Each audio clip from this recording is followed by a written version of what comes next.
In this video, I'd like to share with you a classroom assessment technique called a background knowledge probe. It's from Angelo and Cross's well-respected and much referenced book, Classroom Assessment Techniques, a handbook for college teachers. Now, the word probe may conjure up a rather unpleasant vision. It sounds intrusive, but it's really not. In fact, it can be done very unobtrusively, and yet still provide much welcome visibility into your students' existing knowledge, attitudes, and perceptions, while possibly uncovering a few misconceptions along the way. A background knowledge probe, also referred to as a pretest, is a non-graded assessment tool given at the start of a course or subject and is used to measure a student's pre-existing knowledge and familiarity with the subject about to be taught. It allows the teacher to survey the knowledge landscape and glean the perspective of a starting point based on their students' level of comprehension. It can prepare the educator as a barometer for future instruction. The assessment itself resembles a questionnaire. It can have open-ended questions, short answer, even multiple choice. The questions could come from a bank of test questions similar to what you would use for formal evaluation, but they can also be based on a scale of familiarity to a topic, such as in this example, where 1 is, I don't even recognize the content of this question, through to 5, which is well enough to teach my classmates about it.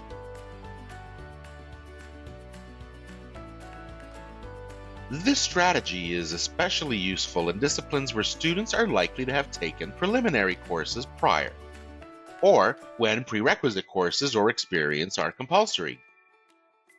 The strategy works really well in a cohort environment in either an online platform or in a brick-and-mortar classroom.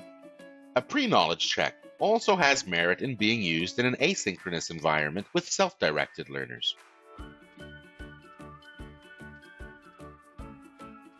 A perceived limitation of this strategy is what happens when the students' responses are conflicting with the expectations of the instructor. Well, what do you do then? Stay tuned.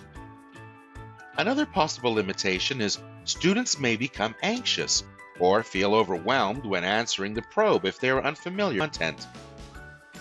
It's also been suggested that the results of the probe might bias an instructor's perception of the student during the duration of the course.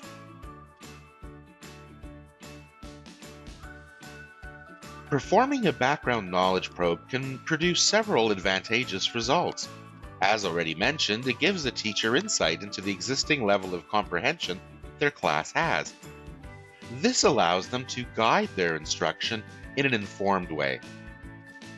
It allows the educator to make the best use of student strengths, such as considering a balanced distribution of students with strong subject knowledge when dividing up the class into groups or breakout rooms.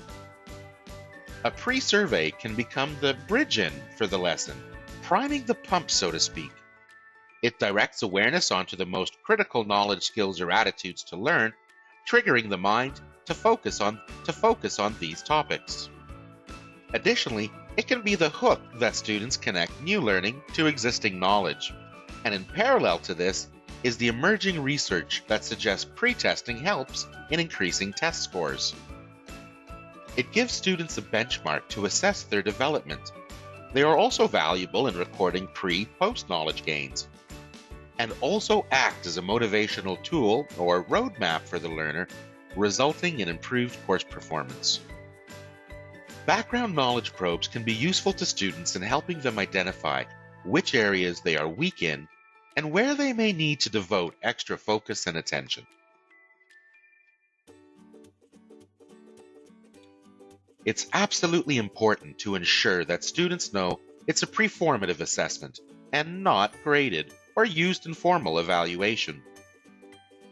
Leverage technology when administering the background probe. Cyberspace was a new frontier when Angelo and Cross published their book in 1993, but now the World Wide Web is ubiquitous, and the Internet of Things allows students to respond to these type of assessment techniques right from the palm of their hand. By taking advantage of online platforms, many of which are free, allows for easy data aggregation and tabulation, giving teachers the analytics they're looking for, often through easy-to-use dashboards. When administering the probe, it is suggested that there be anonymity amongst the other students at the individual level.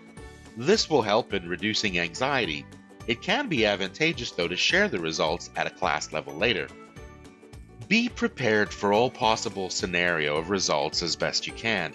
Have techniques at the ready for when the background knowledge probe reveals responses that are at odds with the message or content. When creating your focus on surveying the most important concepts of the instruction and not on trivial knowledge. Keep in mind using degrees of familiarity as responses to comprehension questions.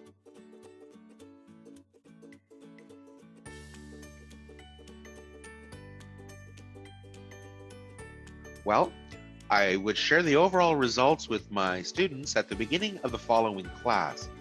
I'd let them know how the outcomes will shape my instruction, and also how the results should inform what the students do about their learning. I'd reiterate the benefits of the probe, like using it as a baseline and benchmark for learning. The background knowledge probe is one of many classroom assessment techniques helpful in student assessment. For other assessment strategies, be sure to check out Angelo and Cross's book, or check out this link for the K. Patricia Cross Academy. Thank you very much for watching.